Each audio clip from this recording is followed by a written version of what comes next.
여러분, 지금 이 순간 마음속에 누군가에 대한 서운함이나 미움을 품고 계신가요? 잊으려 애써도 자꾸만 떠오르는 그 사람의 얼굴, 그때 그 말 한마디가 가슴속에서 쉽게 사라지지 않으신가요? 용서하고 싶은데 마음이 따라주지 않아 괴로우신가요? 오늘 이 시간 부처님께서 들려주시는 깊은 가르침을 통해 여러분의 마음이 조금이나마 가벼워지시길 바랍니다. 오늘 영상이 도움이 되셨다면 구독과 좋아요 부탁드립니다. 구독과 좋아요는 여러분의 복을 쌓는 보시이며 더 많은 분들께 부처님의 지혜를 전하는 공덕이 됩니다. 우리는 누군가를 미워하며 살아갑니다. 잊으려고 해도 마음속에서 쉽게 사라지지 않습니다. 용서하려고 해도 감정은 따라주지 않고 오히려 더 선명해집니다.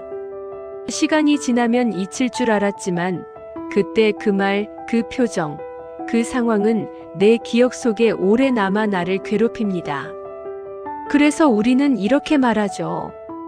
나는 용서하고 싶은데 마음이 말을 듣질 않네. 72세 이 보살님의 이야기를 들어보겠습니다. 이 보살님에게는 외아들이 있었습니다. 젊은 시절 남편을 일찍 여의고 이 보살님은 혼자 아들을 키웠습니다. 새벽부터 밤늦게까지 일했고 아들 대학 보내려고 빚까지 내가며 모든 것을 쏟아부었습니다. 아들은 좋은 직장에 취직했고 30대 중반에 결혼도 했습니다. 이 보살님은 그때까지만 해도 행복했습니다. 이제 고생 끝이구나, 아들이 효도할 차례구나 생각했습니다. 하지만 결혼 후 아들은 조금씩 변했습니다. 처음에는 한 달에 두세 번 찾아오던 아들이 2달에 한 번으로 줄었고 나중에는 명절에만 얼굴을 비쳤습니다. 전화를 해도 바쁘다는 말만 했고 통화는 늘 5분을 넘기지 않았습니다. 며느리 탓을 하고 싶지 않았지만 아들이 명절에 와서도 시댁에 먼저 들르고 친정에는 나중에 온다는 말을 들을 때마다 가슴이 찢어지는 것 같았습니다. 이 보살님은 스스로에게 되뇌었습니다. 괜찮다고 이해한다고 자식도 바쁘다고 며느리 눈치 보느라 힘들겠지. 하지만 밤에 홀로 누우면 눈물이 났습니다. 외로웠고 서러웠고 억울했습니다. 내가 뭘 잘못했나? 내가 너무 많은 걸 바랐나? 혼자 키운 게 죄인가? 그런 생각들이 머릿속을 떠나지 않았습니다. 그렇게 2년이 지났습니다. 처음에는 서운함이었던 감정이 어느새 원망으로 변해 있었습니다. 아들 생각만 하면 가슴이 답답했고 명절이 다가오면 오히려 스트레스를 받았습니다. 올해도 또 짧게 들렀다 가겠지. 밥 한 끼 먹고 바로 가겠지. 그런 생각이 들었습니다. 원망은 점점 미움처럼 느껴지기 시작했습니다. 어느 날 이 보살님은 절에 찾아가 스님께 이 마음을 털어놓았습니다. 나는 용서하고 싶은데 마음이 말을 듣질 않는다고. 미워하고 싶지 않은데 자꾸만 그 감정이 올라온다고. 아들을 생각하면 가슴이 아프고 그 아픔이 점점 분노로 변하는 것 같다고. 스님께서는 조용히 고개를 끄덕이시며 말씀하셨습니다. 보살님, 그 마음 잘 압니다. 하지만 부처님께서는 이렇게 말씀하셨습니다. 미움은 지우는 것이 아니라 다른 모습으로 바뀌는 것이라고. 이 보살님은 이해하기 어려웠습니다. 미움이 어떻게 바뀐다는 말입니까? 이미 마음속 깊이 박힌 이 감정이 어떻게 변할 수 있단 말입니까? 스님께서는 금강경의 한 구절을 들려주셨습니다. 마음을 억누르지 말고 그대로 알아차리라. 보살님, 지금 억지로 그 감정을 지우려고 하지 마십시오. 덮으려 하지 마시고 밀어내려 하지 마십시오. 그저 그 감정을 있는 그대로 바라보십시오. 왜 그 감정이 생겼는지, 그 감정이 무엇을 말하려는지 들어보십시오. 이 보살님은 그날 밤 집으로 돌아와 조용히 앉아 자신의 마음을 들여다보았습니다. 아들에 대한 미움, 그 감정의 뿌리를 찾아보았습니다. 처음에는 아무것도 보이지 않았습니다. 그저 답답하고 화가 나고 억울한 마음만 있을 뿐이었습니다. 하지만 며칠을 그렇게 자신의 마음과 마주하자 조금씩 보이기 시작했습니다. 아들을 미워하는 게 아니라는 것을.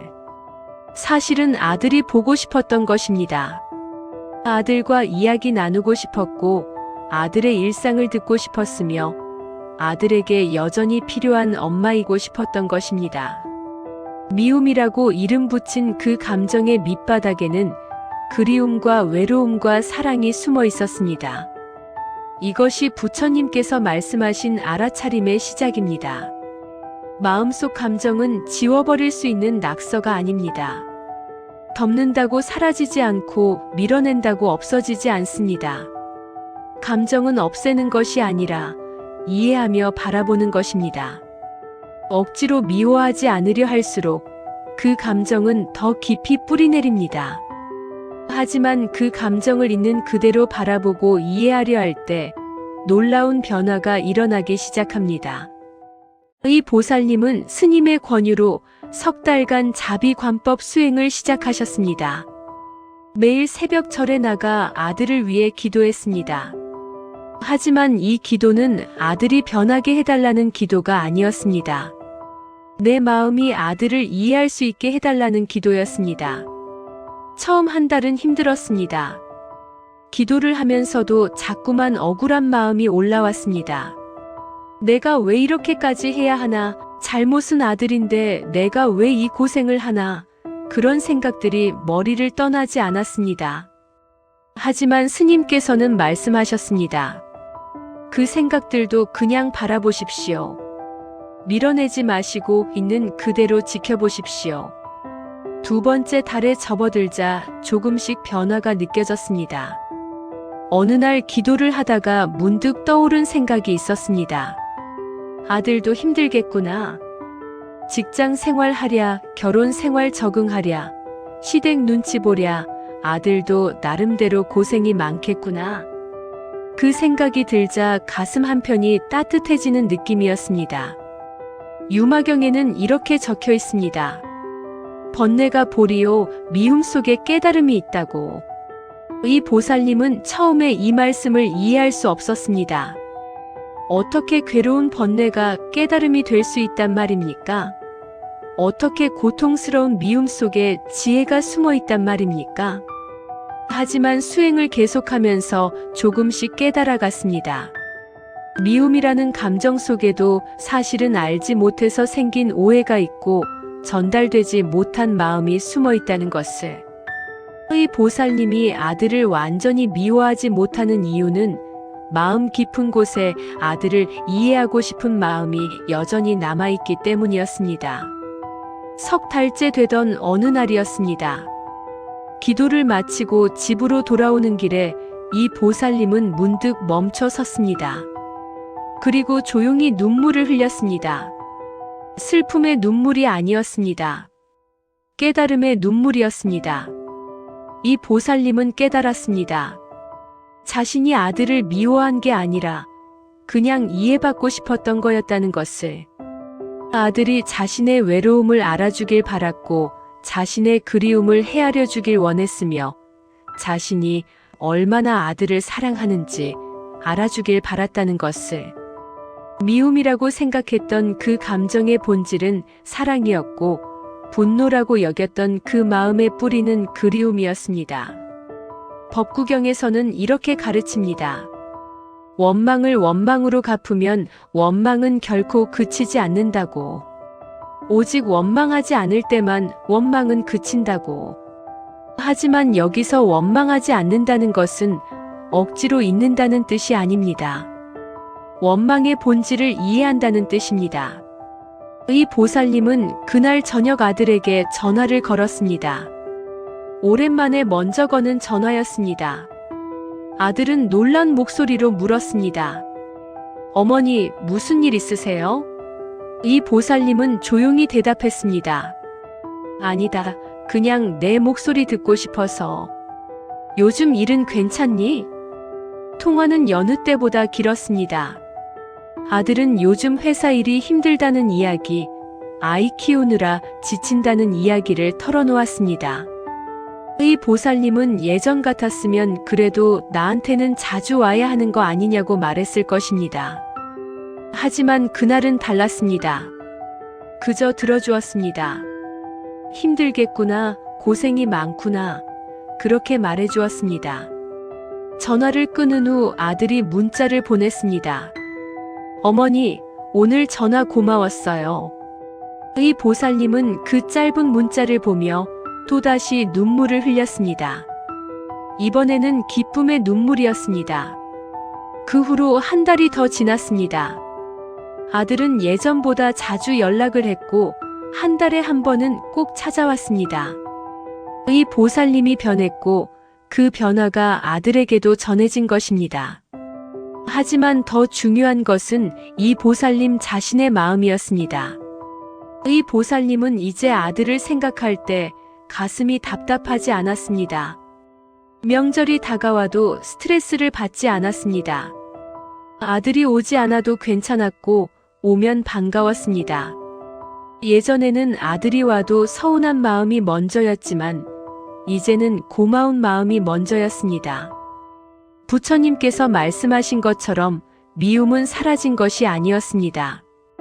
미움이 이해로 바뀐 것입니다. 마치 얼음이 녹아 물이 되듯 단단했던 미움이 부드러운 이해로 변해간 것입니다. 그 과정은 하루아침에 일어나지 않았습니다. 천천히 조용히 알아차리는 사이에 일어났습니다. 이것이 부처님께서 가르치신 마음 공부입니다. 괴로운 감정을 없애는 훈련이 아니라 그 감정을 새롭게 보게 되는 연습입니다. 감정은 지워지지 않습니다.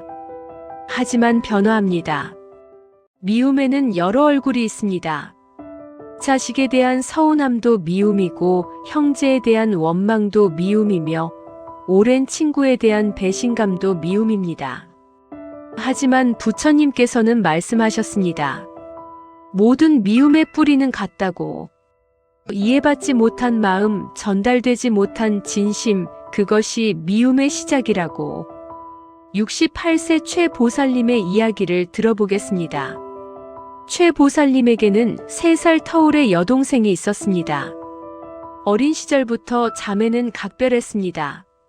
학교 다닐 때도 늘 함께였고 어른이 되어서도 일주일에 한 번씩은 꼭 만나 이야기를 나누었습니다. 동생은 언니를 의지했고 최 보살님도 동생을 아꼈습니다. 하지만 10년 전 어머니가 돌아가시면서 모든 것이 달라졌습니다. 어머니께서 남기신 작은 집 한 채가 문제였습니다. 최 보살님은 평생 어머니를 모시고 살았습니다. 어머니가 편찮으실 때도 병원에 입원하실 때도 늘 곁에서 돌봤습니다. 동생은 결혼해서 다른 지역에 살았고 1년에 몇 번 얼굴 보는 게 전부였습니다. 당연히 최 보살님은 생각했습니다. 집은 내가 물려받는 게 맞겠지. 내가 어머니를 모셨으니 그 정도는 당연하지 않나?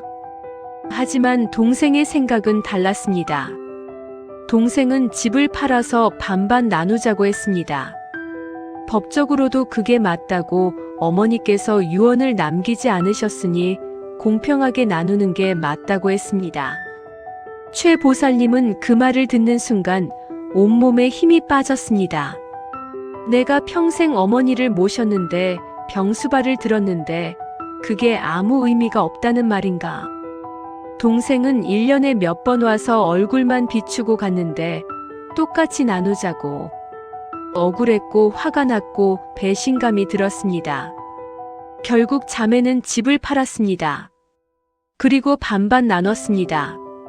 법적으로는 공평했지만 최 보살님의 마음은 공평하지 않았습니다. 그날 이후 자매는 연락을 끊었습니다. 명절에도 만나지 않았고 서로의 안부도 묻지 않았습니다. 처음 1년은 분노였습니다. 동생 생각만 하면 화가 치밀었고 밤에 잠을 이루지 못했습니다. 어떻게 그럴 수 있지? 어떻게 평생 함께한 언니한테 그럴 수 있지? 그런 생각이 머릿속을 떠나지 않았습니다. 두 번째 해는 원망이었습니다. 길에서 우연히 동생과 비슷한 사람을 보면 가슴이 철렁했습니다. 동생이 사는 동네는 아예 가지 않았고 공통 친구들도 만나지 않았습니다.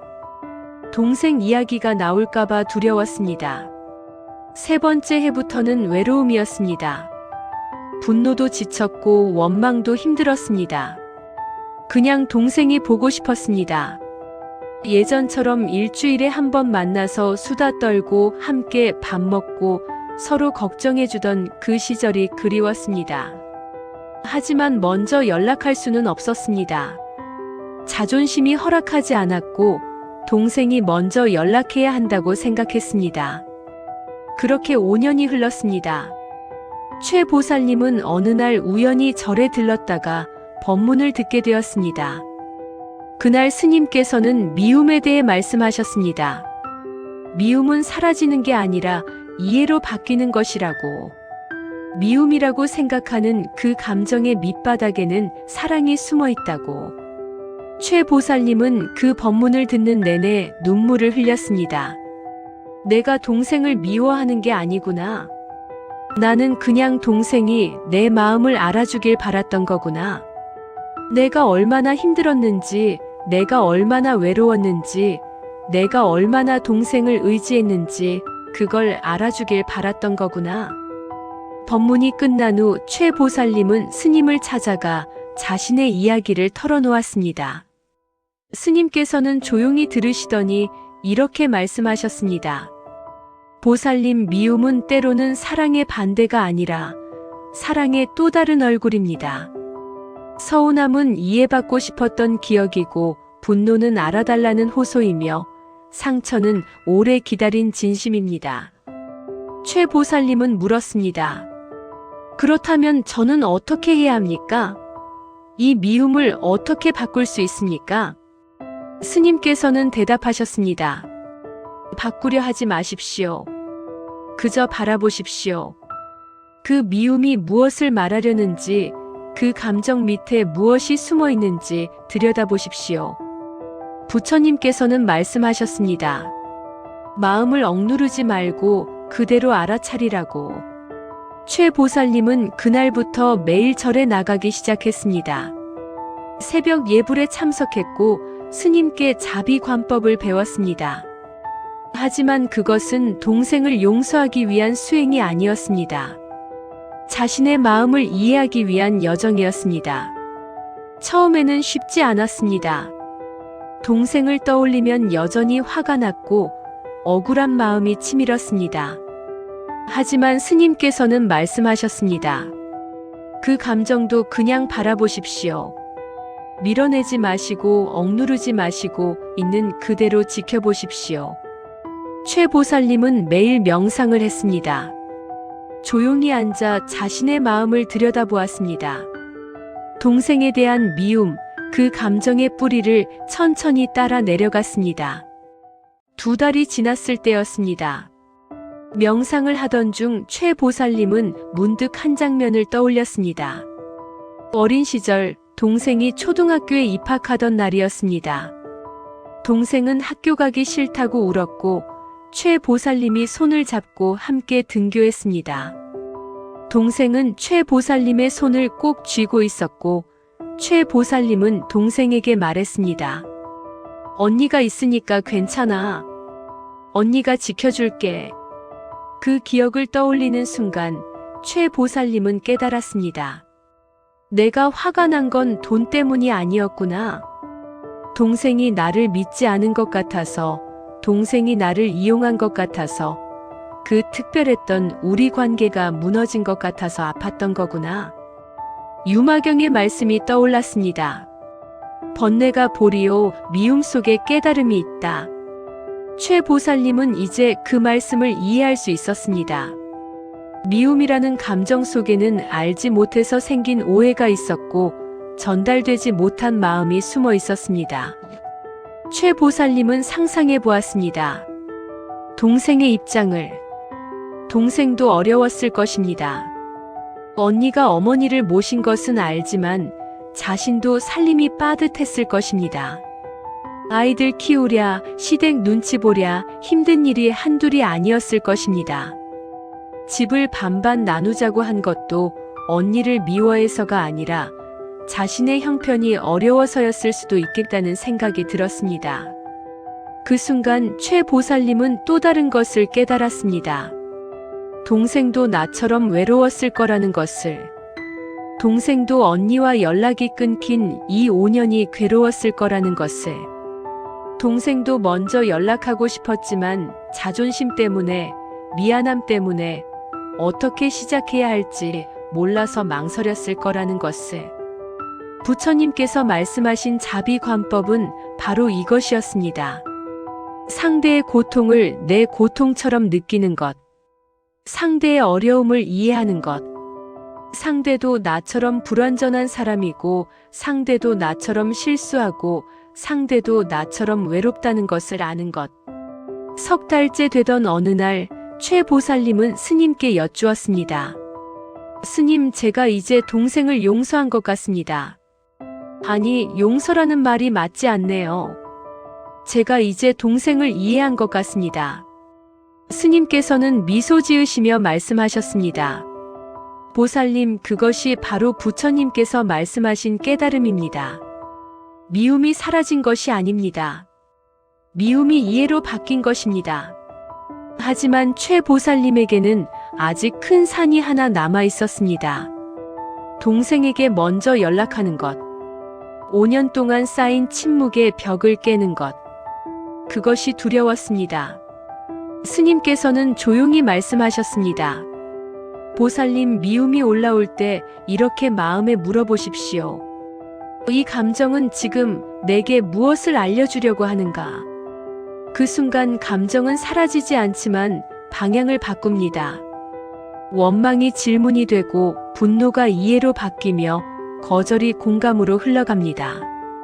최 보살님은 집으로 돌아와 조용히 앉았습니다. 그리고 자신의 마음에 물었습니다. 지금 내가 두려운 이 감정은 무엇을 말하려는 걸까? 한참을 앉아 있다가 답을 얻었습니다. 두려움이 아니라 그리움이었습니다. 동생이 거절할까봐 두려운 게 아니라 동생을 너무 보고 싶어서 떨리는 것이었습니다. 그날 저녁 최 보살님은 5년 만에 동생에게 전화를 걸었습니다. 손이 떨렸습니다. 신호음이 1번, 2번, 3번 울렸습니다. 그리고 동생이 받았습니다. 여보세요. 동생의 목소리는 조심스러웠습니다. 언니? 정말 언니야? 최 보살님은 한동안 말을 잇지 못했습니다. 목이 메었고 눈물이 났습니다. 그리고 겨우 한마디를 꺼냈습니다. 응, 언니야. 보고 싶어서. 전화기 너머로 동생이 우는 소리가 들렸습니다. 언니, 나도 보고 싶었어. 미안해, 언니. 그때 내가 잘못했어. 최 보살님은 말했습니다. 아니야. 언니도 미안해. 언니가 내 마음을 헤아리지 못했어. 너도 힘들었을 텐데. 자매는 한참을 울었습니다. 5년 동안 쌓인 서운함과 그리움이 눈물로 흘러나왔습니다. 하지만 그것은 슬픔의 눈물만이 아니었습니다. 이해의 눈물이었고 화해의 눈물이었으며 사랑의 눈물이었습니다. 다음 주 토요일 두 자매는 5년 만에 만났습니다. 예전에 자주 가던 카페였습니다. 서로를 보는 순간 또다시 눈물이 났습니다. 하지만 이번에는 웃으며 우는 눈물이었습니다. 최 보살님은 그날의 감정을 잊을 수 없습니다. 미움이 사라진 것이 아니었습니다. 미움이 이해로 바뀐 것이었습니다. 원망이 공감으로 흘러간 것이었습니다. 그리고 그 자리에 사랑이 다시 피어난 것이었습니다. 이것이 부처님께서 말씀하신 수행입니다. 괴로운 감정을 억지로 없애는 것이 아니라 그 감정을 새롭게 보는 것입니다. 감정은 지워지지 않습니다. 하지만 반드시 변화합니다. 깨달음으로, 이해로, 자비로 변화합니다. 이 보살님과 최보살님 두 분의 이야기를 들으셨습니다. 한 분은 아들과의 관계에서, 한 분은 동생과의 관계에서 깊은 미움을 경험하셨습니다. 하지만 두 분 모두 깨달았습니다. 미움은 사라지는 게 아니라 이해로 바뀌는 것이라는 진리를. 이제 여러분께 말씀드리고 싶습니다. 여러분의 마음속에도 누군가에 대한 미움이나 서운함이 있으신가요? 그것을 억지로 지우려 하지 마십시오. 덮으려 하지 마시고 밀어내려 하지 마십시오. 부처님께서는 금강경에서 이렇게 말씀하셨습니다. 마음을 억누르지 말고 그대로 알아차리라.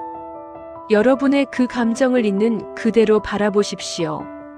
왜 그 감정이 생겼는지, 그 감정이 무엇을 말하려는지 귀 기울여 보십시오. 오늘부터 실천할 수 있는 간단한 수행법을 알려드리겠습니다. 첫째, 하루에 5분만 조용히 앉으십시오. 눈을 감고 깊게 숨을 쉬십시오. 그리고 마음속에 있는 그 사람을 떠올려 보십시오. 처음에는 분노나 서운함이 올라올 것입니다. 괜찮습니다. 그 감정을 밀어내지 마십시오. 그저 지켜보십시오. 둘째, 그 감정에게 물어보십시오. 너는 지금 내게 무엇을 말하려는 거니? 정말 미움이니? 아니면 다른 무언가니? 이 질문을 하는 순간 감정은 조금씩 모습을 바꾸기 시작합니다. 셋째, 상대방의 입장에서 생각해 보십시오. 그 사람도 나처럼 불완전한 사람입니다. 그 사람도 나처럼 실수하고, 나처럼 고통받고, 나처럼 사랑받고 싶어 합니다.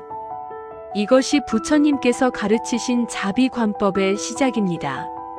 이 보살님은 석 달간의 수행 끝에 아들과의 관계를 회복하셨습니다. 지금은 한 달에 2번 아들이 찾아옵니다. 예전보다 자주 전화도 하고 명절에는 며느리와 손주들까지 함께 옵니다. 하지만 더 중요한 것은 이 보살님 자신의 마음입니다. 이제 이 보살님은 아들이 오지 않아도 괜찮습니다.